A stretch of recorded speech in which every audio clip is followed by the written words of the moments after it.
Olá, então a gente vai agora continuar com a nossa aula de comunicação entre células.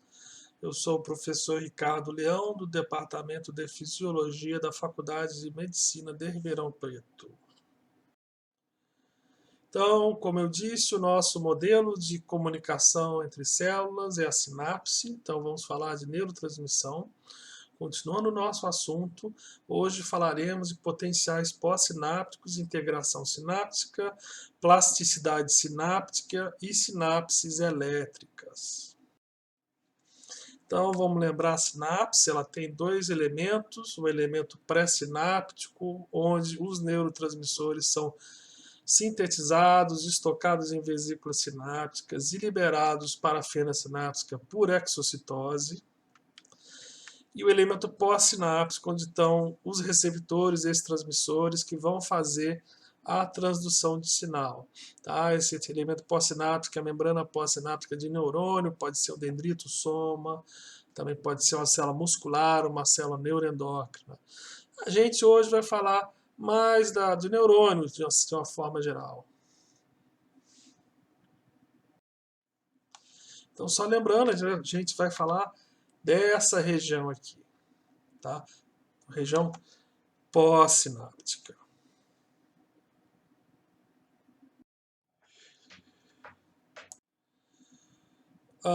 Então, os receptores e neurotransmissores podem ser classificados como ionotrópicos ou metabotrópicos. Esses metabotrópicos são ligados à proteína G. Então, o que são receptores ionotrópicos e metabotrópicos? Receptores ionotrópicos, gente, são os canais iônicos ativados por ligante. O ligante, nesse caso, é o neurotransmissor. Esse canal é uma proteína de membrana, como eu já disse, que tem um caminho para os íons atravessarem a membrana segundo o gradiente eletroquímico deles. Quando eles não estão ligados aos neurotransmissores e seus sítios extracelulares, eles estão fechados, o poro está fechado, não deixa passar o íon. Quando os neurotransmissores se ligam, esse poro se abre e o íon permeia a membrana biológica. Então vamos lembrar, o íon é uma molécula carregada. Quando essa molécula carregada passa pelo canal, que é o seu condutor, ele gera uma corrente elétrica. Isso é equivalente a uma corrente elétrica. E a corrente elétrica que passa por um condutor gera uma alteração de potencial através dos dois lados desse condutor. E esses dois lados estão isolados pela membrana biológica, então eu posso dizer que vai gerar uma alteração de potencial elétrico através da membrana biológica, naquela região. E essa alteração, como é que vai ser? Ela vai levar o potencial de membrana para o mais próximo do potencial de equilíbrio daquele íon, ou daqueles íons, vocês vão ver que tem canais que passam mais de um íon, que permeia esse canal. E quanto mais canal está aberto, mais forte esse efeito. Então lembra da equação de condutância de corda, por exemplo. Né? Quanto maior uma condutância de membrana, mais próximo ela vai levar o potencial de membrana para o potencial de equilíbrio daquela condutância. Os receptores ionotrópicos são os receptores que medeiam a neurotransmissão rápida, aquela que ocorre em 1, 2 milissegundos e que é responsável pelo funcionamento básico do sistema nervoso. Se a gente bloqueia esses transmissores, a gente está bloqueando o funcionamento do sistema nervoso. Então tem drogas que são antagonistas desses receptores ou agonistas, e eles alteram profundamente o funcionamento do sistema nervoso por bloquearem ou potenciarem a neurotransmissão. Vocês vão ver vários exemplos em farmacologia. Já os receptores metabotrópicos, gente, eles estão ligados à proteína G. Então, a classe de proteínas de membrana que são acopladas às proteínas G que vocês certamente já viram aqui na disciplina. Então, as proteínas G, vamos lembrar, são proteínas que estão acopladas a esses receptores. Você tem a subunidade alfa, beta e gama. A alfa se liga à proteína G. Quando o receptor está ligado ao seu ligante, por exemplo, ele ativa a proteína G-alfa a ligar a proteína G. Quando liga a proteína G, você ativou a subunidade alfa, ela sai do seu receptor e vai se ligar à sua proteína efetora. Pode ser uma proteína quinase uma adelinato ciclase, uma fosfolipase, etc.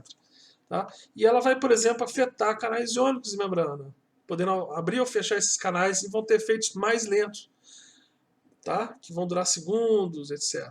Esses efetores também podem alterar outras coisas, como o citoesqueleto, expressão gênica, mas aqui na minha aula, hoje eu vou dar alguns exemplos de receptores metabotrópicos afetando canais iônicos. É um assunto muito extensivo para a gente tratar nessa aula. Vocês vão ver a ação desses receptores em outras disciplinas, na fisiologia e farmacologia, com vários exemplos. A subunidade beta-gama também é ativa. Ela fica na membrana e pode se ligar diretamente a alguns canais iônicos, como eu vou mostrar. E enquanto a proteína G está ativa com o GTP, você tem esse efeito. Quando ela hidrolisa o GTP, ela fica inativa e volta ao seu receptor. Se o receptor estiver ligado, a proteína, a seu neurotransmissor ligante, ela vai ser ativada de novo e vai manter sua atividade. Então, a maior parte dessa aula eu vou focar em receptores ionotrópicos, um pouco eu vou falar de metabotrópicos e no final eu vou falar um pouquinho da sinapse elétrica, que é uma forma de transmissão acessória.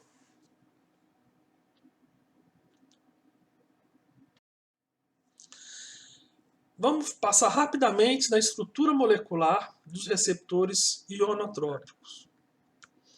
Então, aqui tem dois exemplos de duas famílias. A família de 4 hélices transmembrana, vocês estão vendo aqui, e a família de 3 hélices e um loop. A maioria dos receptores ionotrópicos pertencem a essa família aqui, e aqui eu tenho os receptores do aminoácido glutamato. Essas subunidades, elas por si só não formam um canal, elas têm que se associar com 4, nesse caso aqui, ou 5, nesse caso aqui, outras subunidades. Aqui eu tenho 5 subunidades, tá, dessa família aqui, que estão associadas para formar agora um receptor e um canal ativo. Nesse exemplo eu estou vendo que preciso de 2 transmissores para ativar o canal, e é verdade para a maioria dos receptores. Aqui eu tenho um exemplo de um receptor dessa família, o receptor nicotínico de acetilcolina. Cada cor dessa é uma subunidade diferente.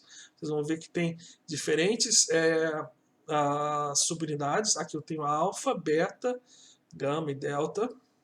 Elas estão associadas para formar um receptor ativo. Aqui a visão por cima, onde vocês podem ver o poro. E aqui um exemplo do receptor glutamatérgico composto de 4 subunidades. Cada uma numa cor, no caso aqui o GLU-A2.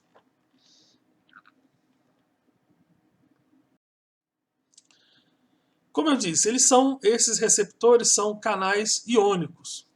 Ou seja, quando eles não estão ligados ao seu ligante, eles estão no estado fechado. Quando eles estão ligados, eles entram no estado aberto. Nesse exemplo, eu estou fazendo aquela modalidade de PET clamp que eu ensinei para vocês na aula de canais, que é o outside out, ou seja, eu tenho aqui um PET de membrana que foi retirado da célula e o canalzinho que está aqui, ele está com o lado de fora, lado extracelular, olhando para o lado extracelular da pipeta. Se eu não tenho ligante, esse é um canal sensível a ligante, eu não vejo corrente passando por essa proteína. Quando eu aplico o ligante, aqui eu tenho um exemplo da acetilcolina sendo aplicado por essa pipeta aqui, eu vejo agora corrente, esses passos aqui, que é o canal abrindo e fechando. Então, notem que o canal, na presença do ligante, ele não fica no estado aberto constante, ele entra no estado que ele abre e fecha. Mas na ausência do ligante, ele basicamente não entra nesse estado aberto. Então eu tenho tempos de abertura. A soma de diversos canais vai levar a uma corrente pós-sináptica excitatória que eu vou mostrar para vocês.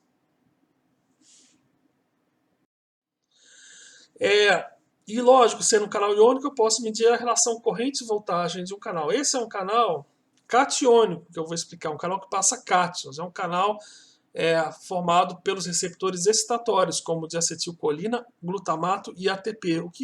Por que eles são excitatórios? Porque eles levam o potencial de membrana a um potencial mais positivo que o limiar do potencial de ação. Então eles tendem a tornar a membrana mais excitável, mais provável de disparar um potencial de ação. Então aqui eu estou medindo, eu não, né? A pessoa mediu a corrente desse canal, né, jogando, por exemplo, acetilcolina em vários potenciais. E observou que em 0 mV ele não viu corrente, e a corrente revertia, né, mudava de polaridade acima desse potencial. Então aqui está a relação corrente-voltagem que a gente observaria para esse canal.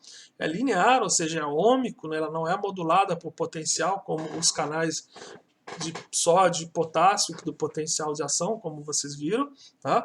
E a reversão dela em 0 mV. Isso é devido à condutância mista de sódio e potássio que esses canais apresentam. Então a corrente não está nem revertendo no potencial de equilíbrio do sódio, que seria aqui menos 90, perdão, do potássio, que seria aqui em menos 90, ou do sódio, que seria aqui em mais 60 mV. Então aqui eu tenho uma condutância mista, mas o efeito médio dessa condutância mista, o efeito geral, perdão, resultante, é de excitação, já que ela vai tender a puxar o potencial de membrana para um valor bem despolarizado de 0 mV, muito acima do limiar do potencial de ação. Então eu digo que esse canal é excitatório. Vocês vão ver os canais inibitórios têm outro potencial de reversão.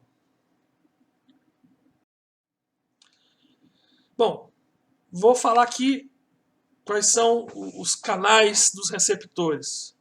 Então, transmissores excitatórios abrem canais, como eu disse, catiônicos, que passam sódio e potássio. A acetilcolina, no caso da acetilcolina, seus receptores a gente chama de receptor nicotínico.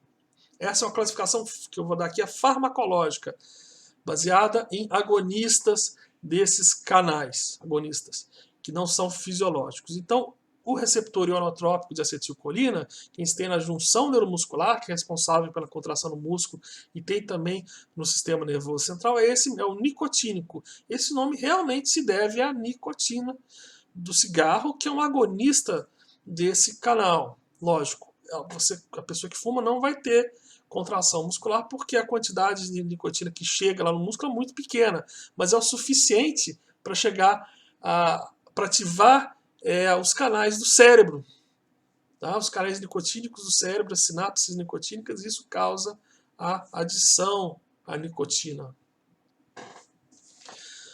O glutamato, que é o principal neurotransmissor central, a gente classifica os tipos de receptores em 3 grandes tipos, o AMPA, o kainato e o NMDA.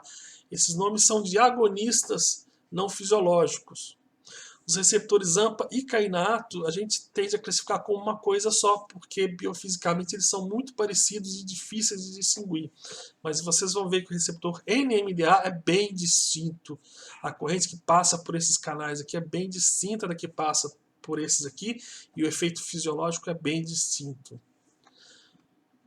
O ATP, como eu disse que também é um neurotransmissor, age em receptores P2X. Vocês vão ver que essa classificação é farmacológica, quando a gente vê molecularmente, a gente vai ver que é muito mais variada ainda, muito mais complexa essa família de receptores. E os transmissores inibitórios, eles abrem canais aniônicos permeáveis ao cloreto, principalmente. Então eles vão tender a puxar o potencial de membrana para o potencial de reversão do cloreto, que é um potencial negativo, muito próximo ou abaixo do potencial de membrana de repouso.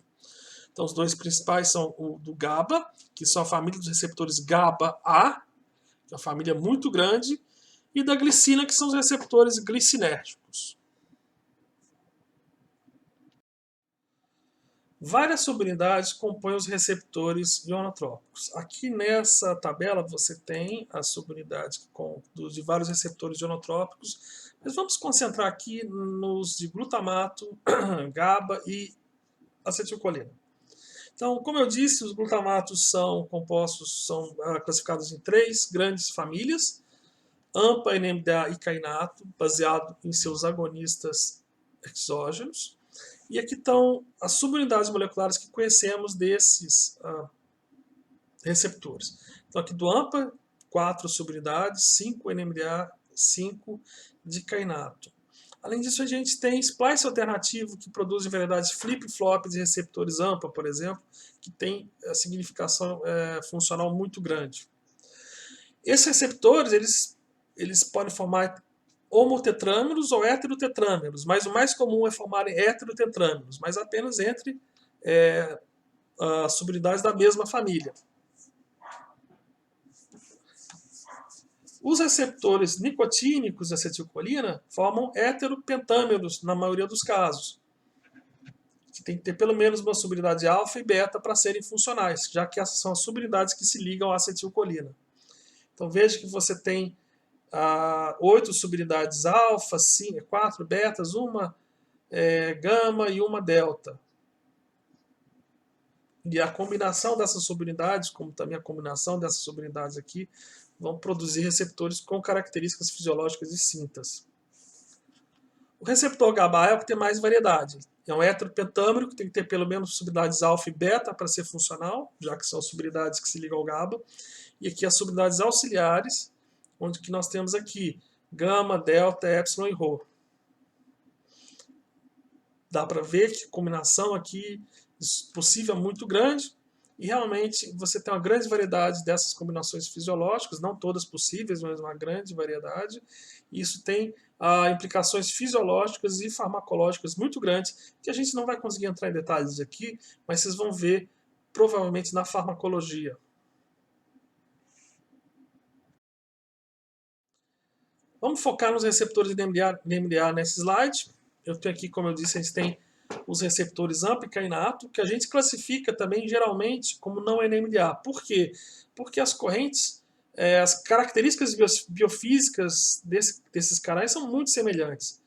Então, quando a gente olha as correntes pós-sinápticas geradas pelos receptores AMPA e kainato, eles não conseguem distinguir pela biofísica. E a farmacologia também é muito parecida. Então, quando a gente registra uma corrente pós-sináptica excitatória de glutamato, não dá para saber só no olho se ela é AMPA ou kainato, mas é muito distinta do NMDA. O NMDA é muito distinto biofisicamente e farmacologicamente, e a ação fisiológica da ativação do receptor AMPA, kainato e NMDA é muito distinta, como vocês vão ver. Aqui estão os agonistas, o AMPA, que é uma molécula, uma droga artificial, o kainato, que é um produto natural, uma neurotoxina, e o NMDA, que é um produto artificial. Aqui o ácido glutâmico, o glutamato, é o agonista natural de todos os três. Aqui está a glicina e deserina, que são coagonistas do receptor NMDA, que eu não vou entrar em detalhes agora. Vamos assumir que realmente fisiologicamente isso é o que importa, que apenas a ligação do glutamato é suficiente para ativar o receptor NMDA, já que fisiologicamente ele sempre está ligado à glicina e deserina. Então, a estrutura básica do receptor glutamatérgico é formada pela essa subunidade com 3 segmentos transmembrana e um loop, e esse loop que vai formar o poro, quando ele formar o tetâmero. São a combinação desses 3 loops entre segmento 1 e 2 e 3, tá? Perdão, que vai formar o poro, por onde vai passar os íons. E aqui a cara do receptor, no caso aqui um homotetrâmero do GLUA2, cada cor é uma subunidade. Veja como que a parte extracelular é muito grande. Aqui está a membrana, que está a parte intracelular, a parte extracelular é muito grande. Isso é característico dos receptores glutamatérgicos. Aqui nós temos a árvore filogenética dos receptores nicotínicos. A gente tem receptores músculo, receptores neuronais. Alguns receptores são homoméricos, mas a grande maioria são heteroméricos, com pelo menos subunidades alfa e beta na sua composição, já que são as subunidades que ligam a acetilcolina. A combinação dessas diferentes subunidades tem características fisiológicas e biofísicas bem distintas, que eu não vou poder entrar em detalhes nessa aula. Está aqui a carona desse receptor, tem uma parte extracelular e a parte intracelular.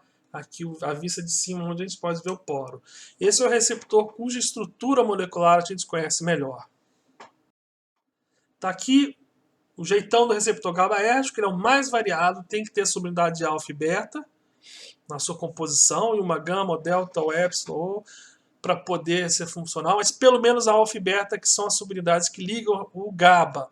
Está aqui a carona molecular deles, aqui os segmentos transmembrana, a parte extracelular, tá? E aqui a vista de cima, como seria esses receptores. Como eu disse, a combinação dessas diferentes subunidades alfa, beta, gama, delta, etc., vão ter implicações fisiológicas e farmacológicas muito grandes, que eu não vou entrar em detalhes aqui nessa aula, mas certamente vocês vão ver na farmacologia. Bom, gente, o que acontece quando então, o neurotransmissor lá na fenda sináptica se liga ao seu receptor pós-sináptico? Ele gera um potencial pós-sináptico, ou seja, uma alteração no potencial de membrana. Nessa figura aqui eu estou mostrando um potencial pós-sináptico excitatório, sigla em português PEPS, tá? E aqui a corrente pós-sináptica excitatória, sigla em português CEPS. Em inglês são EPSP e EPSC. Então essa é a corrente que é gerada pela abertura e fechamento desses receptores e, como eu disse, o que acontece fisiologicamente é o potencial. Então, para ver a corrente, lembra, eu tenho que estar usando aquela metodologia de eletrofisiologia que chama voltage clamp, onde eu mantenho o potencial da membrana fixo no valor que eu quero. Aí eu posso ver a corrente do canal. Mas se eu estou usando o método vendo apenas o potencial de membrana, que é o que realmente é o fisiológico, eu vejo isso aqui.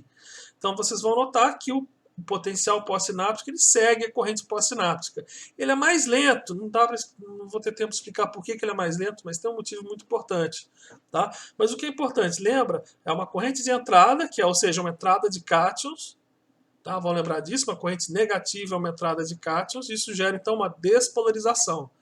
Essa despolarização é devido a esses cátions que estão puxando o potencial de membrana mais próximo do potencial de equilíbrio da corrente que passa por esses canais, que lembra, como eu disse, uma corrente mista de sódio e potássio, que reverte em 0 mV. E esse decaimento aqui é complexo, devido à dessensibilização e o desligamento do transmissor, que eu vou explicar daqui a pouco. Então, esse potencial é excitatório porque ele despolarizou a membrana. Se ele fosse inibitório, ele teria o efeito oposto, ele ia tornar a membrana mais negativa, o potencial de membrana mais negativo, e seria gerado por uma corrente de saída, tá? Uma saída de cátions da célula. Vou mostrar alguns exemplos daqui a pouco. Então, quando a gente olha essa corrente aqui de perto, a gente vê aqui essa tracinha, o estímulo que você deu nas fibras pré-sinápticas para liberar o transmissor.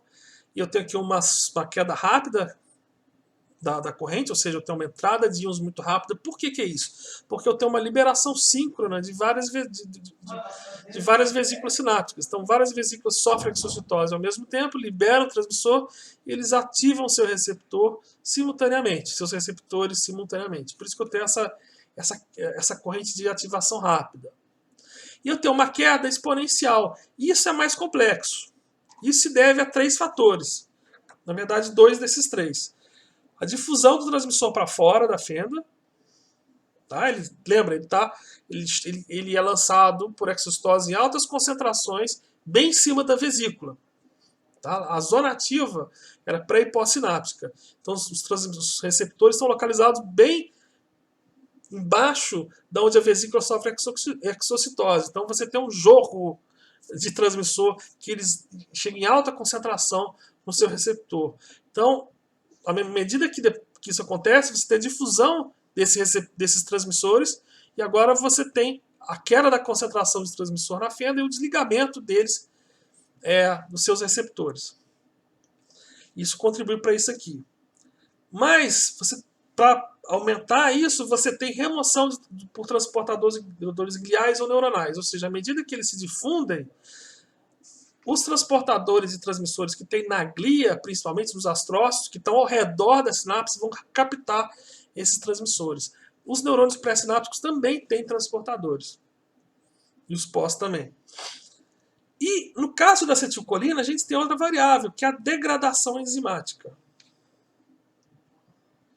pela acetilcolinesterase. Então, esses 3 fatores contribuem com o clearance, ou seja, a limpeza do transmissor na fenda sináptica. Tá? Isso leva à desativação nos receptores. A outra variável que eu vou falar é a dessensibilização. Então, essas 3 variáveis contribuem com a desativação, ou seja, com o clearance, com o desligamento do neurotransmissor de seu receptor. E outra que eu vou mostrar alguns exemplos, e Última variável que eu vou falar nos próximos slides é a dessensibilização, que é outra história. Todas duas contribuem para esse decaimento aqui. Então, como eu disse, a acetilcolina é única entre os neurotransmissores rápidos e tem um sistema de degradação que é feita pela enzima acetilcolinesterase. Essa enzima está localizada na fenda sináptica, está ligada às membranas celulares dos terminais colinérgicos e ela é responsável por crivar a acetilcolina em colina e ácido acético. Aqui está os dois sítios de ligação da acetilcolina na acetilcolinesterase. E ela é muito importante para a interrupção da neurotransmissão colinérgica. Aqui temos algumas drogas que são antagonistas da acetilcolinesterase, que têm importância médica e também são inseticidas e também são armas de guerra, armas químicas. A gente pode classificar os antagonistas da acetilcolinesterase, os inibidores da acetilcolinesterase, como reversíveis e irreversíveis. Os antagonistas irreversíveis são os organofosforados. Os antagonistas reversíveis, aqui nós temos a fisostigmina, que é também conhecido como meserina, neostigmina e o hidrofônio. Essas drogas aqui têm função terapêutica, por exemplo, no tratamento da miastenia grave, e também tem função como inseticidas, porque atacam o sistema nervoso central dos insetos, que é mediado pela acetilcolina. Os organofosforados também são inseticidas, mas principalmente, aqui tem o paration, aqui você tem o sarin, que é o chamado de gás nervoso, tá? Que é uma arma química. E por que essas drogas são letais? Porque quando elas se ligam ao sítio catalítico da acetilcolinesterase, elas fosforilam esse sítio, ela não consegue mais hidrolisar a acetilcolina, e lembra, essa enzima vem lá do corpo celular do neurônio, tá? E ela está ligada no terminal pré-sináptico. Então, se você ressintetizar essa enzima, transportar, etc., vai levar muitos dias, e até lá a pessoa não respira, basicamente. Ela morre de asfixia, entre outras coisas. Também você tem hiperexcitação simpática, etc. Então, a maioria das vezes, o efeito é letal, se não for socorrido a tempo. Okay?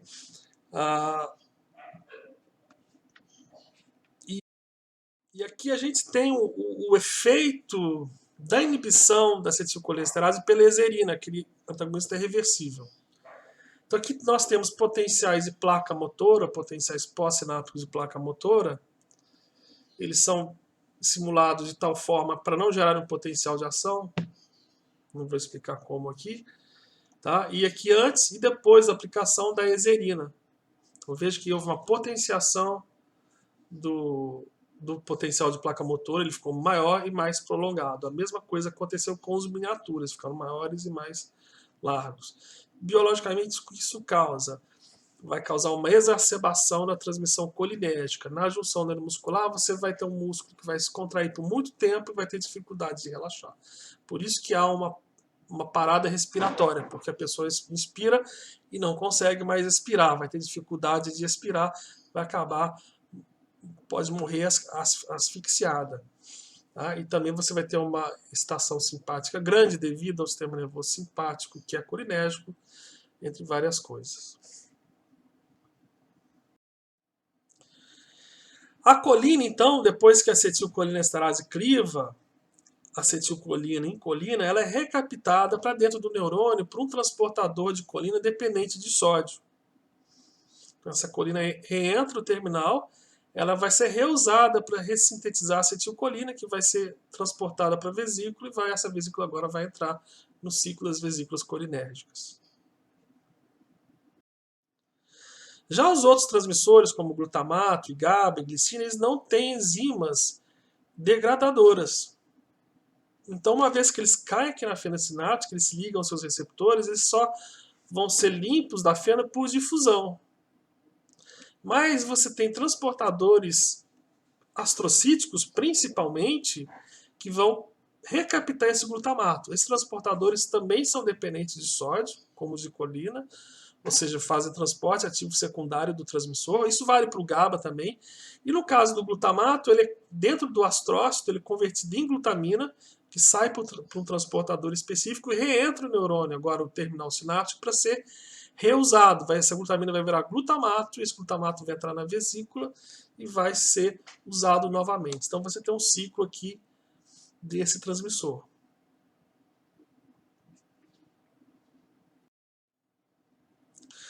Bom, o outro fator que determina a duração da corrente pós-sináptica excitatória ou inibitória é a dessensibilização dos receptores. O que é a dessensibilização? É o fechamento do canal ativado por ligante na presença do ligante. Ou seja, ele se liga, ele abre, mas depois entra no estado dessensibilizado, onde ele vai permanecer fechado enquanto esse ligante estiver lá. É um estado similar ao estado inativado do canal de sódio dependente de voltagem. Então aqui nesse exemplo eu tenho uma corrente gerada pela aplicação de nicotina ou acetilcolina. Lembra que a nicotina é o agonista do receptor nicotínico colinérgico. Veja que quando você aplica os agonistas, você tem a corrente, que é o que é isso? É o agonista se ligando ao seu sítio, abrindo o poro que vai passar os íons. Mas nota que mesmo na presença do agonista, você tem a queda da corrente, ou seja, esses canais vão fechando mesmo na presença do agonista. Não é porque esse agonista está presente aqui, ó, nessa barra horizontal mostra isso, a presença do agonista, não é porque o agonista está se difundindo da fenda sináptica, não, ele está ali. Então isso tem que ser uma coisa diferente. Então isso que a gente chama de dessensibilização, é o estado do canal onde ele fecha na presença do agonista. E para ele abrir, de novo, você tem que retirar o agonista do canal, aí ele volta para o estado fechado, onde ele pode abrir novamente se você aplicar ou se a sinapse liberar o transmissor.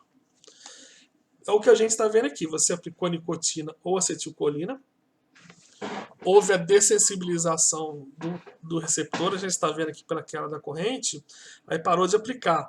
E aqui você tem a reaplicação do agonista em diversos intervalos de tempo, entre 1 e 60 segundos. E você veja que é uma gradual recuperação dessa dessensibilização desse receptor, que aqui no caso a acetilcolina ficou completa 1 minuto depois de você remover, né, tirar a acetilcolina. Então demora um tempo para esse canal sair desse estado dessensibilizado. Isso na verdade, essa dessensibilização é muito importante para moldar a corrente pós-sináptica excitatória, principalmente dos receptores glutamatérgicos e colinérgicos. Aqui está um exemplo de como seria o mecanismo de dessensibilização do receptor AMPA. Então, o receptor AMPA e kainato, eles têm ambas essa parte extracelular, que é muito grande, lembra? E você tem aqui o sítio de ligação do agonista, que é esse aqui. Então, aqui está o glutamato, ele se liga, abre o canal, e aqui ele entra nesse estado dessensibilizado, tá vendo? Que é um estado não condutor na presença do agonista. Aqui é o estado condutor, está passando o íon, aqui é o estado não condutor, não passa íon. E a gente consegue, farmacologicamente, manipular a dessensibilização do receptor AMPA. Então, existe uma droga que chama ciclotiazida, que está aqui, CTZ é a sigla dessa droga. Ela se liga entre esses dois domínios aqui, tá? Impede o canal de entrar no estado dessensibilizado, tá vendo? Esse aqui. E ele fica condutor. Então, aqui mostrando o efeito da ciclotiazida numa célula que expressa um homotetrâmero do GLUA2, que você aplicou o glutamato e veja que é uma dessensibilização muito rápida, né, do receptor, e na presença da ciclotiazida agora você não vê mais a dessensibilização. Então, enquanto você tem glutamato no meio, esse canal está aberto. Para vocês verem o impacto, né, da dessensibilização na corrente glutamatérgica por esse receptor. E essa dessensibilização é tão forte, né, que diferentes combinações de receptores daquela subunidade do receptor AMPA vão ter diferentes dessensibilizações. Aqui são 3 sinapses que tem 3 que tem diferentes composições de receptores AMPA, e você veja aqui como que a dessensibilização é mais rápida aqui nessa sinapse do que nessa aqui. A gente sabe que esse decaimento é basicamente dessensibilização. Isso é devido a diferentes combinações daqueles receptores GLUA 2, 3, 4, 1, 2, 3 e 4, e também das subunidades flip-flop de splice alternativo. Bom, vamos falar agora dos receptores NMDA. Eles são bem diferentes, completamente distintos dos receptores AMPA e kainato. Então, pós-sinapticamente, a gente normalmente tem tanto receptores AMPA ou kainato quanto NMDA. Esse glutamato que é liberado aqui pelo terminal vai se ligar aos dois receptores que estão aqui pós-sinapticamente. Só que o efeito vai ser muito distinto. No potencial de repouso, o receptor NMDA ele não abre quando liga o glutamato. Ele só abre quando o neurônio está despolarizado. Então você tem que ter primeiro uma corrente pelo receptor AMPA, uma despolarização no neurônio, para agora passar a corrente pelo receptor NMDA. Aqui eu tenho um registro das correntes pós-sinápticas na presença ou na ausência ou na presença do APV, que é um bloqueador específico do receptor NMDA. Note que aqui menos 80 mV, aqui está o potencial de holding dessa célula, então voltage clamp. O APV não tem muita influência na corrente pós-sináptica num potencial de menos 80. Mas note aqui em mais 20, você tem uma corrente mais lenta que é bloqueada pelo APV, porque o receptor NMDA tem uma dessensibilização bem mais lenta que o receptor AMPA. E está aqui a relação corrente-voltagem, está aqui da corrente total e da corrente NMDA, nesse ponto aqui. Então, a corrente NMDA ela só começa a aparecer em potenciais mais despolarizados, acima do limiar do potencial de ação. E ela só conduz totalmente acima de 0 mV. Acima de 0 mV o canal ele passa totalmente, todos os canais estão desbloqueados. E o que causa isso? Tá? O que causa isso é o magnésio externo. Então aqui eu tenho uma corrente pós-sináptica excitatória gerada acima de 0 mV. Aqui tem um EPSC, né, a corrente total. A corrente de AMPA após o bloqueio do NMDA. Veja como que ela é rápida. E a corrente sensível ao APV, olha como que ela é mais lenta. Isso é característico do receptor NMDA, uma corrente mais lenta tanto na ativação quanto na desativação. E aqui está uma relação corrente-voltagem da corrente NMDA. Então a gente bloqueou o canal AMPA, por exemplo, com um bloqueador específico. A gente vê que ela só aparece aqui, ela começa a aparecer e ela só é condutância máxima a partir desse ponto aqui, torno de menos 20 mV nesse exemplo. Mas nota que está na presença de 100 micromolar de magnésio. O magnésio fisiológico externo é em torno de 1 a 2 milimolar. Se você usa 0 magnésio, agora você vê que a corrente é ômica, ou seja, ela não tem muita dependência de potencial. Por que isso acontece?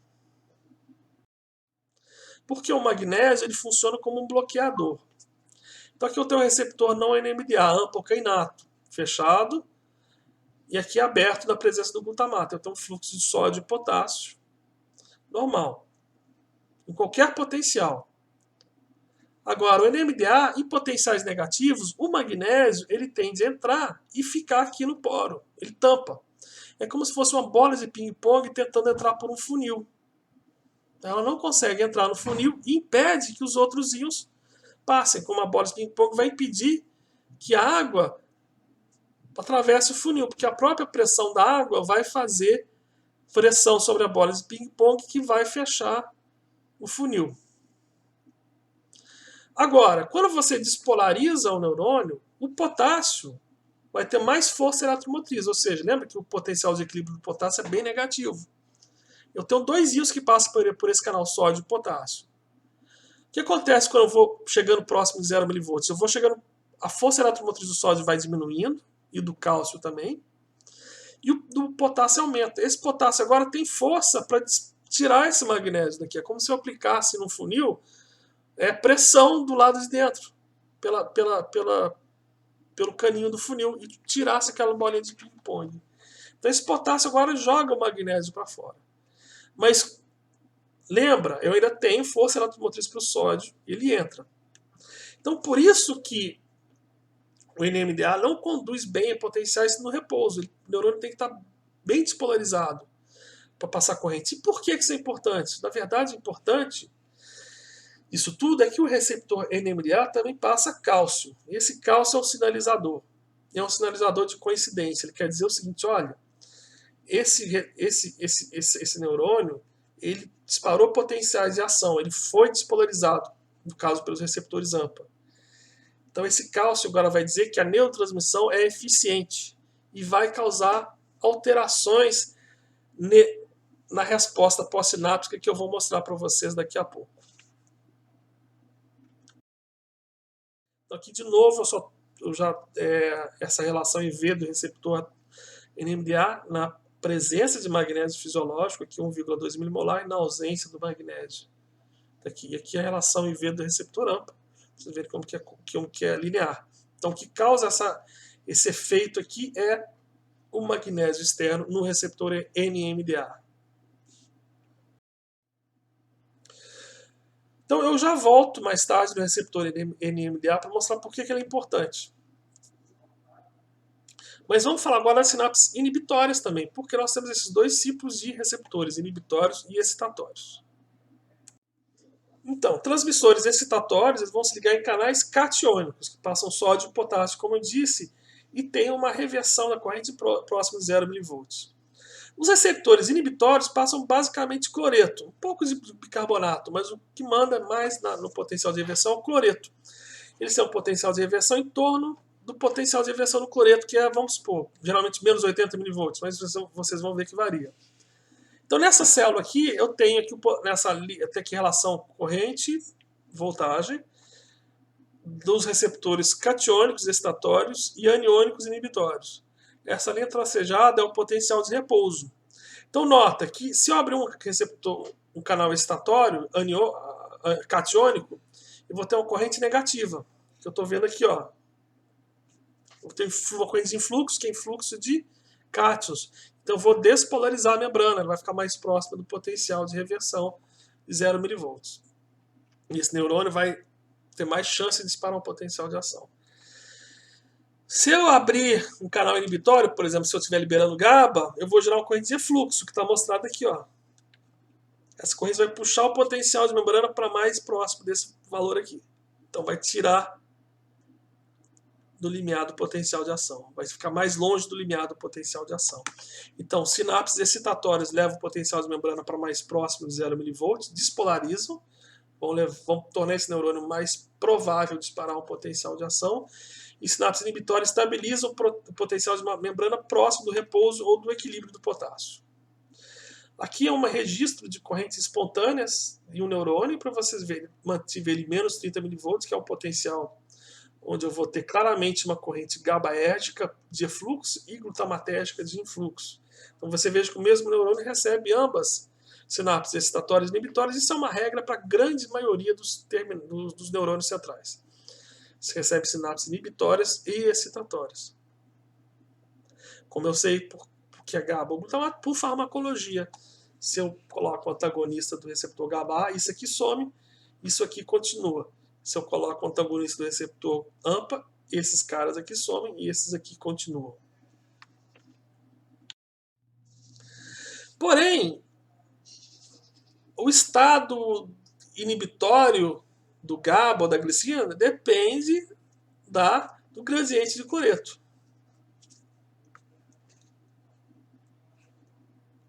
E esse gradiente, gente, pode ser modulado por transportadores de cloreto presentes na membrana pós-sináptica. E nós temos dois tipos de transportadores. O KCC, o cotransportador potássio-cloreto, que basicamente expulsa o cloreto usando a força eletromotriz do potássio. E o NKCC, o cotransportador sódio-potássio-cloreto, que joga o cloreto para dentro usando a força eletromotriz do potássio. O que acontece?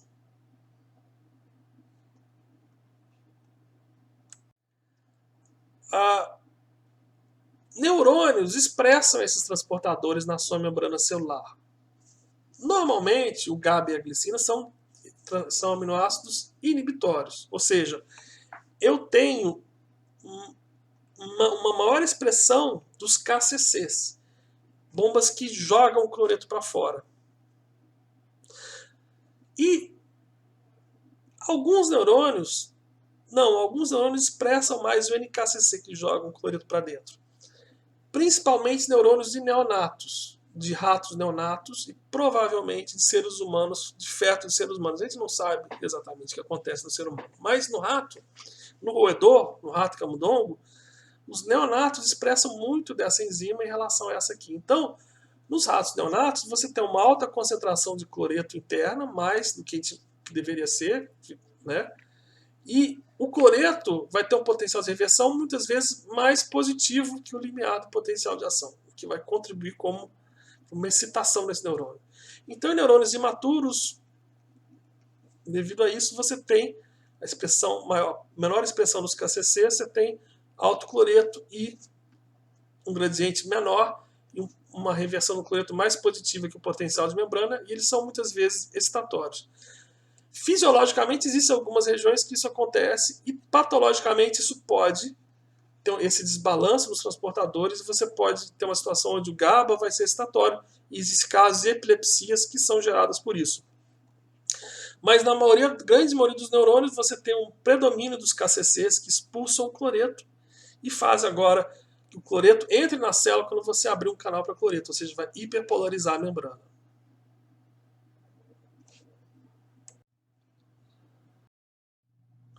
Então, o GABA pode ser excitatório dependendo do potencial de reversão no cloreto. Então, aqui está um exemplo. No neurônio maduro de um animal adulto, na grande maioria desses neurônios, o potencial de reversão do cloreto é mais negativo que o potencial de membrana. Então, GABA e glicina são inibitórios. Tá? Mas, em neurônios imaturos e roedores, e em algumas situações patológicas, você pode ter uma maior expressão do NKCC, que coloca cloreto dentro da célula, torna o potencial de reversão do cloreto maior, mais positivo que o potencial de repouso. Nessas situações, o GABA e a glicina vão acabar sendo excitatórios. Isso, lógico, tem implicações fortes, patológicas, para o sistema nervoso central. No caso dos neurônios imaturos, a gente acha que isso é importante para a maturação do sistema GABAérgico.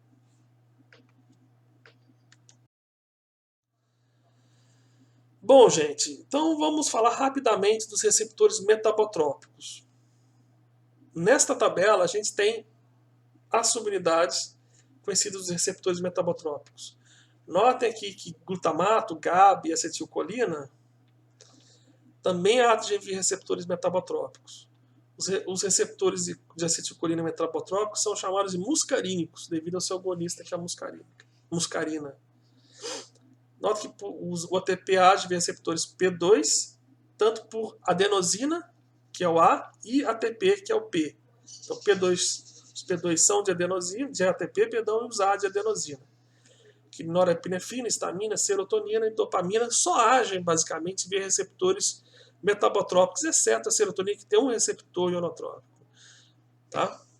A glicina, até onde a gente sabe, não age em receptor metabotrópico.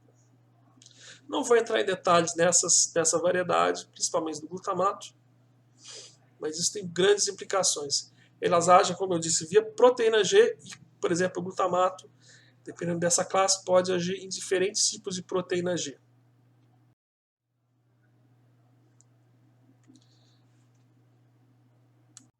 Vamos rever aqui como funciona um receptor metabotrópico. Vocês já viram isso certamente em outras aulas. Vamos ver aqui, só vamos rever aqui como funcionaria a ação de um receptor metabotrópico ligado à proteína G. Então, quando o receptor está desligado, a proteína G não está ligada ao seu receptor e ela está ligada ao GDP. Quando há ligação do ligante, a proteína G pode se associar ao seu receptor e há uma troca do GDP pelo GTP. E agora eu tenho a proteína ativa. Agora essa proteína ativa vai sair daqui, a subunidade alfa vai interagir, por exemplo, com o seu alvo, nesse caso aqui, essa enzima aqui. E a subunidade beta-gama se dissocia. Essa beta-gama aqui também pode ter atividade sobre canais iônicos. Enquanto o GTP está ligado, essa enzima aqui vai estar sendo ativada ou inibida pela subunidade alfa. Por exemplo, você tem subunidades que ativam a adenilato ciclase e que desativam, inibem a adenilato ciclase, né? Você lembra das proteínas GI e GS, por exemplo. Como eu disse, a subunidade beta-gama também tem atividade. Ela pode desligar um alvo, por exemplo, um canal iônico, e modular. Enquanto o GTP está ligado, essa proteína G está ativa. No momento que ela hidrolisa o GTP ao GTP, a GDP, ela perde atividade. E aí você tem que ter a ligação de outro transmissor aqui para poder reativar a proteína G. Nessa figura, nós vamos comparar a ação de receptores metabotrópicos e ionotrópicos nos neurônios pós-sinápticos. Então, nesse exemplo, eu tenho um neurônio pós-sináptico que está sendo registrado e 2 neurônios pré-sinápticos, onde eu estou estimulando a liberação de neurotransmissor com esses eletrodos que estão fazendo esse neurônio dispararem um potencial de ação. O neurônio 1 libera transmissores que agem via receptor ionotrópico e o 2 via receptor metabotrópico. Então, no neurônio 1, eu libero um transmissor aqui, por esse potencial de ação. Ele produz um potencial pós-sináptico que vai durar, pode ver aqui pela escala de tempo, uns 40 milissegundos. Então, o que acontece aqui? Eu tenho um canal fechado, quando liga o seu transmissor, ele abre e passa os íons, e que gera esse potencial pós-sináptico, que tem uma duração de algumas dezenas de milissegundos. Já o neurônio 2, ele libera um transmissor que age em receptores metabotrópicos. Então, eles também estão fechados. Quando esse transmissor é liberado, em vez de ligar no canal, por exemplo, vai ligar no seu receptor metabotrópico, que ativa, por exemplo, uma proteína G. Essa proteína G ativa a adenilato ciclase ativa a proteína quinase A, que fosforila esse canal e fecha o canal. Esse é um canal de potássio. Ele está aberto, quando fecha ele, você tem uma despolarização da membrana. Lembra disso? Diminui a conutância do potássio da membrana, a membrana fica com potencial menos negativo. Lembra da equação de conutância de corda. E nota que esse efeito vai demorar muito mais. Aqui, ó, vai demorar vários segundos. Olha a escala de tempo aqui, 20 segundos. É o que eu estou vendo aqui, ó. Um potencial excitatório lento que vai durar dezenas de segundos. E, lógico, isso é só um efeito que uma ativação de receptor metabotrópico pode fazer, mas eles têm efeitos mais lentos do que os receptores ionotrópicos. Esses receptores, então, eles podem alterar a estabilidade da membrana pós-sináptica. Então, aqui está um exemplo do efeito da noradrenalina sobre o disparo de potenciais de ação de um neurônio hipocampal. Controle. Aqui eu estou simulando o disparo por despolarizações e na presença de noradrenalina. Nota como que está maior. Como se o neurônio está disparando mais potenciais de ação, ele está mais excitado. Aqui, quando eu retirei a noradrenalina, eu vi a reversibilidade do efeito. As subunidades beta-gama também têm atividade. O que elas podem fazer? Elas podem ativar diretamente canais de potássio. São os canais GIRC, ou GIRC, né? São canais de potássio ativados por proteína G. Vocês vão ver exemplo disso na fisiologia cardiovascular, que eles são acetilcolina, proveniente do nervo vago. Ativa esses canais via receptores muscarínicos, que estão mostrando aqui. Tá? A subunidade beta-gama ativa o GIRC e o GIRC hiperpolariza a membrana do miócito cardíaco e diminui a força de contração, né? Torna a membrana menos excitável. Isso diminui a frequência e a força de contração do coração. Você também pode inibir diretamente canais de cálcio pré-sinápticos via a interação das subunidades beta-gama. Então, nesse exemplo, eu mostro para vocês usando o Calyx e Heldon, onde eu fiz um registro pré-sináptico, tá? E medi a corrente de cálcio gerada por um potencial de ação, antes e depois da aplicação da noradrenalina. Ela age via receptores metabotrópicos e inibe canais de cálcio pré-sinápticos via interação da proteína beta-gama direta com esse canal de cálcio pré-sináptico. Quando ela faz isso, ela inibe então a entrada de cálcio pré-sináptica, tá? E inibe a neurotransmissão. Aqui está o EPSC, a corrente pós-sináptica excitatória no neurônio pós-sináptico, antes e depois da noradrenalina. Veja como que foi grandemente afetado. Isso é por causa desse efeito aqui na corrente de cálcio pré-sináptica. Bom, Tem muita coisa para falar de receptor metabotrópico, não dá tempo, mas certamente vocês vão ver em outras aulas do curso de vocês. Bom, o que eu quero falar agora, para terminar a parte de neurotransmissão, química, as duas coisas que faltam para falar, a integração sináptica e plasticidade sináptica. O que é integração sináptica? É que é o seguinte, gente, as sinapses, os neurônios formam sinapses que a gente chama muitas para um. Muitos potenciais de ação pré-sinápticos para um potencial de ação pós-sináptico. O que isso quer dizer? Que um potencial de ação de neurônio pré-sináptico não é suficiente para induzir um potencial excitatório que vai ultrapassar o limiar do potencial de ação. Isso porque as sinapses são minúsculas. Tá? Elas só afetam uma pequena área da membrana. E elas liberam geralmente uma vesícula sináptica por vez. Então, uma vesícula sináptica vai despolarizar o neurônio por uma fração de milivolts. Meio milivolt ou até menos. Então, isso não é suficiente para fazer o potencial de membrana ultrapassar o limiar. O segredo é que as sinapses são numerosas. Ou seja, um neurônio central recebe mais ou menos 10.000 sinapses. E faz outras 1.000. Tanto excitatórias, né, recebe tanto excitatórias quanto inibitórias. Isso que a gente chama de integração sináptica. Enquanto a ação individual é insignificante, porque você tem uma área de contato muito pequena, cada sinapse em geral libera uma vesícula por vez, né, por zona ativa, então o que vai causar um efeito de uma fração de milivolts no potencial de membrana. O segredo é a integração, quer dizer, você tem muitas sinapses ali e a combinação desses potenciais pós-sinápticos que vai causar o potencial de membrana ultrapassar ou não o limiar do potencial de ação, que é essa que é a ideia atrás da neurotransmissão. Então aqui eu tenho um exemplo, né, a mesma coisa, neurônio 1, neurônio 2, tá? Onde, vamos supor que eu tenho apenas essas duas sinapses, cada sinapse libera transmissor de forma que produz esses potenciais de pós-sinápticos excitatórios, mas que não são suficientes para ultrapassar o limiar. Para ultrapassar o limiar, eu tenho que ter uma somação.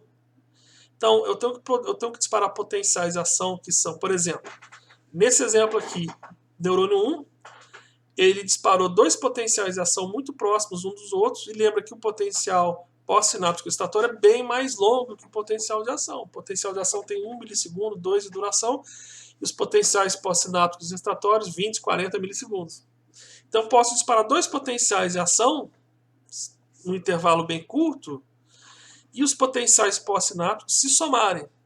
Isso que eu chamo de somação temporal. A somação espacial é quando eu tenho potenciais pós-sinápticos vindo de neurônios diferentes, mas que dispararam juntos ao mesmo tempo, em tempos próximos uns dos outros. Aqui é o 1 mais 2, eu tenho uma somação agora espacial. Aqui está um exemplo real, onde você tem aqui uma somação que não foi eficiente em disparar um potencial de ação, e aqui foi eficiente, ou seja, ultrapassou o limiar do potencial de ação, que eu estou vendo aqui. E, lógico, eu tenho que lembrar que tem as sinapses inibitórias. Então aqui eu tenho, por exemplo, um potencial excitatório, um potencial inibitório, né, que seguiu ele, e aqui quando os dois se somam. Então você vê que um cancelou o outro. Então a função da sinapse inibitória é justamente cancelar a sinapse excitatória. Isso é fundamental para o sistema nervoso. Sem a sinapse inibitória seria o caos, e é o caos do sistema nervoso. A gente sabe que se você bloqueia a inibição farmacologicamente, você tem o sistema nervoso funciona descontroladamente. Isso vai acabar sendo, por exemplo, causar uma epilepsia ou até a morte do organismo. Então, a somação, gente, na verdade, ela é feita não geralmente por duas sinapses, mas por milhares, centenas a milhares de sinapses. Ela envolve padrões de somação bem mais complexos, mas o básico é isso aqui que eu estou mostrando. O que vai mudar é o número de sinapses e o padrão que essas potenciais sinapses são gerados. Bom, gente, para finalizar o assunto da neurotransmissão química, eu vou terminar falando de plasticidade sináptica. O que é plasticidade sináptica? É a alteração dos potenciais sinápticos pela atividade da via sináptica. Ou seja, você tem uma ativação repetida um curto período de tempo daquela via, eu altero a resposta pós-sináptica. Os potenciais pós-sinápticos podem serem potenciados ou serem deprimidos. E a gente classifica em dois grandes tipos de plasticidade, a curto e a longo prazo. A curto prazo é uma alteração que dura em torno de milissegundos a no máximo minutos. E ela é característica de todas as sinapses, inclusive da junção neuromuscular. Por quê? Porque ela reflete a dinâmica das vesículas sinápticas e os processos de dessensibilização dos receptores pós-sinápticos. Já a plasticidade sináptica a longo prazo, aquela que dura horas, a gente sabe que pode durar horas, dias, até meses, e quem sabe até anos, a gente evidentemente nunca conseguiu registrar nesse nível, ela é característica de algumas sinapses, geralmente sinapses do sistema nervoso central e das áreas superiores, como hipocampo, córtex, cerebelo. E eu vou explicar um pouco do que a gente acha que essa plasticidade sináptica está fazendo ali. Então, gente, vou dar aqui alguns exemplos de plasticidade sináptica a curto prazo. Então, nesse exemplo que eu vou mostrar para vocês, eu tenho um neurônio P, que está aqui, um neurônio piramidal, que está inervando esses dois neurônios aqui, o B e o M. São neurônios do córtex. Tá? E ele excita esses neurônios a cada 100 milissegundos. Ou seja, a cada 100 milissegundos, o experimentador está gerando um potencial de ação nesse neurônio aqui. Então, aqui os potenciais de ação. Ele registra simultaneamente os potenciais sinápticos nesses dois neurônios. Veja que no neurônio B, nessa sinapse aqui,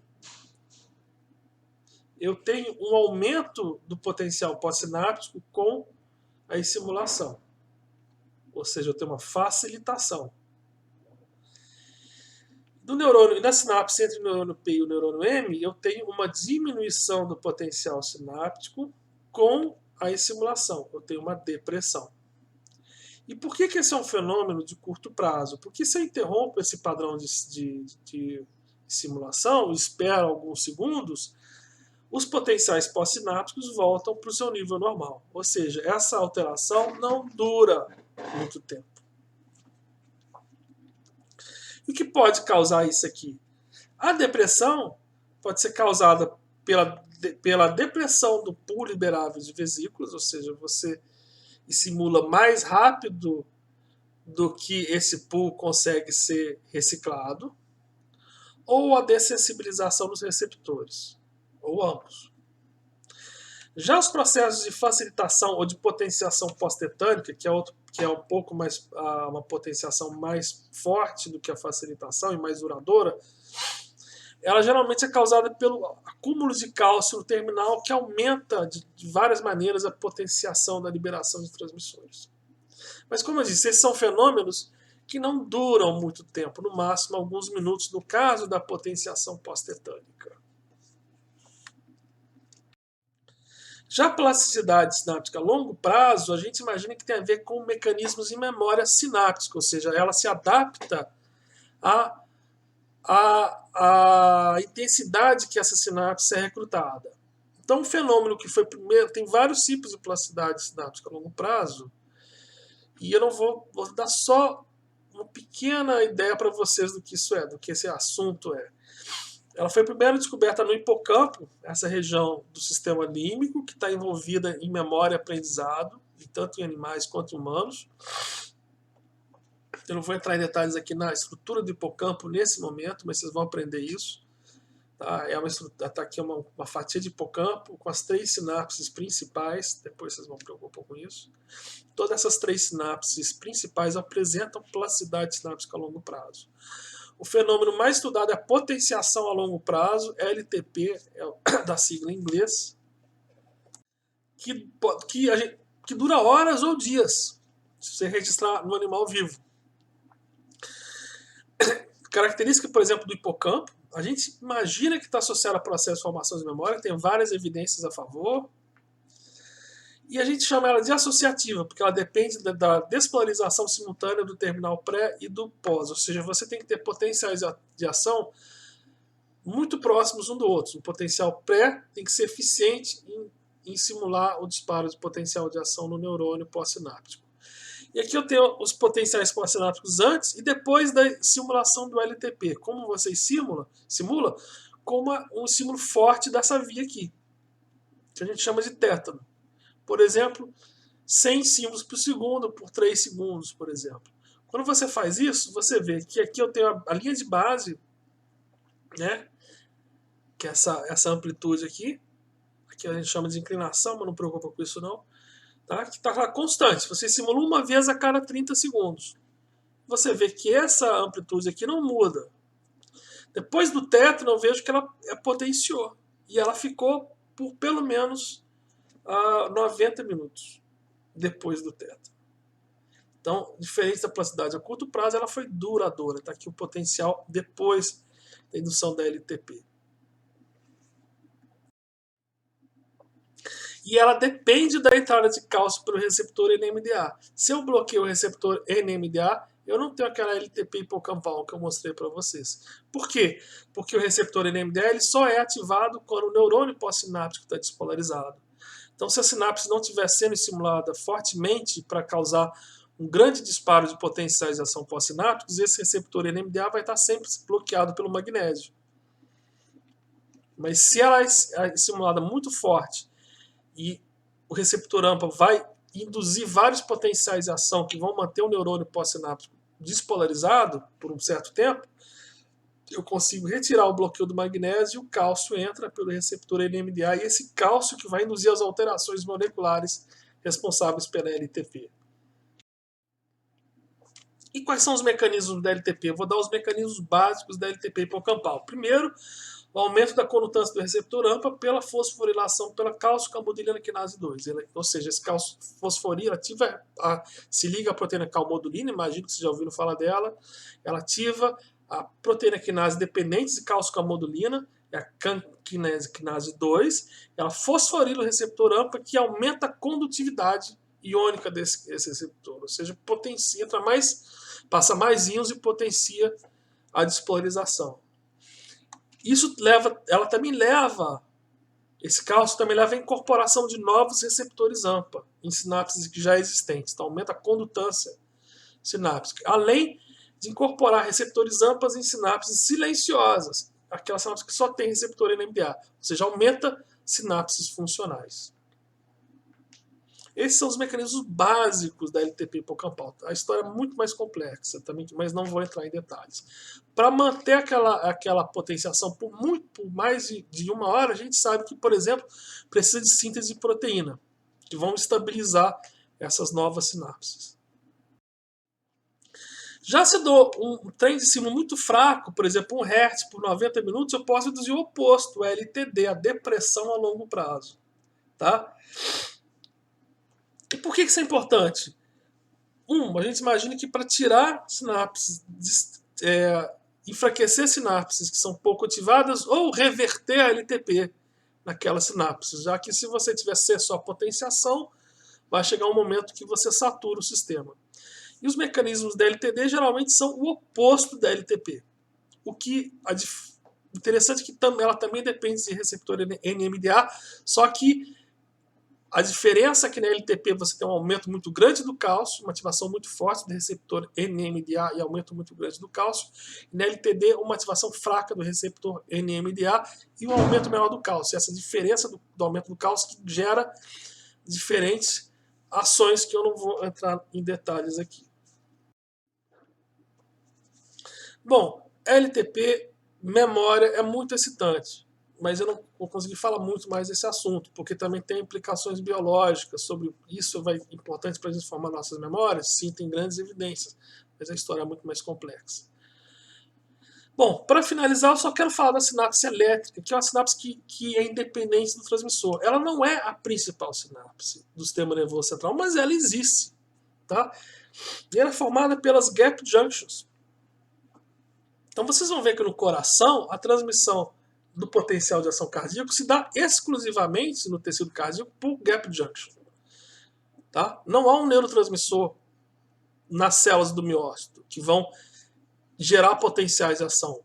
próprio miócito cardíaco gera potenciais de ação que são transmitidos para os vizinhos pelas sinapses elétricas entre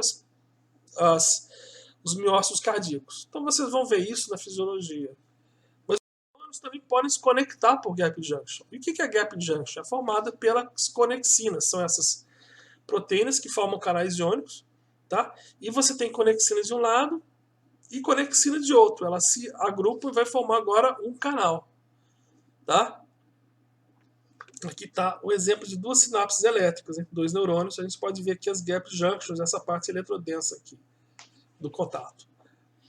Nota que aqui eu não posso ter sinapse inibitória ou excitatória, eu apenas passo, eu transmito o sinal elétrico de um lado para o outro. Qual que é a importância disso? Por exemplo, manter sincronia de atividade. Então, vários neurônios podem se sincronizar por gap junctions, por sinapses elétricas. Eu também, arcos reflexos, eu tenho sinapses elétricas, porque elas são um pouco mais rápidas, elas não têm aquela latência sináptica. Mas elas não são tão eficientes nem tão inteligentes quanto as sinapses químicas. Por isso que a natureza escolheu a sinapse química. Por quê?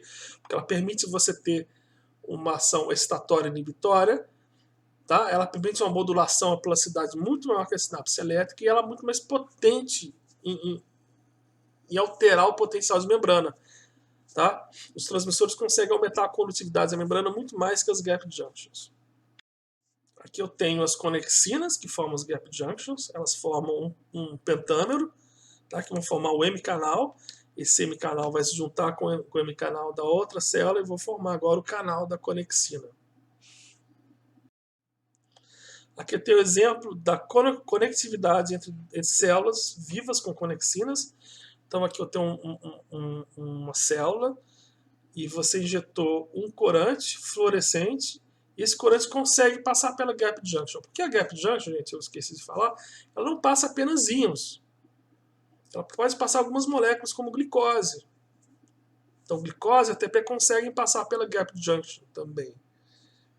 E alguns corantes fluorescentes, como esse corante aqui, ele consegue se injetar nessa célula e você vê que ele espalhou para as células vizinhas, demonstrando a existência de conectividade elétrica por conexina nessas células. E aqui um exemplo de dois neurônios acoplados eletricamente. Aqui você tem esse neurônio, que foi preenchido com corante fluorescente verde, esse com corante vermelho, e você vê que aumento, você começa a aumentar e começa a observar uma parte amarela, que é onde esses dois corantes estão se misturando. Aqui você tem gap junctions, com sinapses elétricas. Veja que são um contato bem pequenininho. E para demonstrar que existem realmente um contato elétrico, você aplicou, o cientista aplicou uma corrente hiperpolarizante no neurônio e viu no outro neurônio uma resposta atenuada, é lógico, por causa da resistência da membrana, mas é uma resposta síncrona com essa resposta aqui, mostrando que existe um acoplamento elétrico entre esses dois neurônios aqui. Bom, gente, obrigado então pela atenção. Essa é o que eu queria falar. É lógico, essa aula e a anterior tem muita informação. É uma aula mais informativa. O que é importante para vocês aprenderem, que eu vou cobrar na prova, está naquele roteirinho que está no Moodle. Vocês olham o que eu falo, peço no que está escrito no Moodle, o que é o básico que eu quero que vocês aprendam. Muitas das coisas que eu falei aqui são mais informativas para vocês. Tá?